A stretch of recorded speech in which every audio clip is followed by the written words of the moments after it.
እሱ በራሱ አስፈራራ አውቃለሁ ተጠንቀቅ አለ አላህ ተጠንቀቅ ይለኛል ምን አይነት ሰው ነው መሆን ራስን አታታልል ያለ ነው አላህ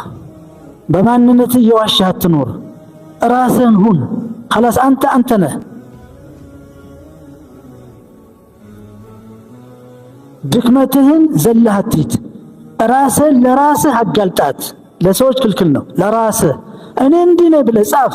ከዛ ቅደደው አቃጥለው እንደገና ጻፍ የሰራኸውን ስራ በሙሉ ይሄ ምን ያመጣልሃል የሆነ ስሜት ይፈጠራል እዛ ላይ ያ ስሜት እየጠነከረ ይመጣል ከራስ ማፈር ትጀምራለህ አላህ ከራስ ስታፈር ደስ ይለዋል ሰው ሳይ ከሰው ማፈር ደግሞ ሌላው ደረጃ ነው እሱም ጥሩ ነው ከሰው ማፈር እኮ እንትን ነው خلاص እንጂ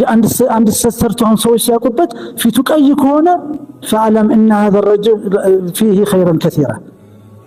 ሰርቶ ሰው ስተሰርቶ ሲያፈር እና ማፈሩ ፊቱ ሲቀላ ሲደነገጥ ስታው ያ ሰውዬ ብዙ ኸይር አለው ማለት ነው ካልደነገጠስ ምን ካለ ያ ሰፊቅ ነው ሰፊቅ ማለት ድፍድፍ ነው ውስጡ ድፍድፍ ጭቃው ነው አለ ያ የወጣው ሩሁ ስላለ እንትን ስላለ ነው ወላ ሐውለ ወላ ቁወተ ኢላ ቢላህ በላ ጊዜ እናብራራዋለን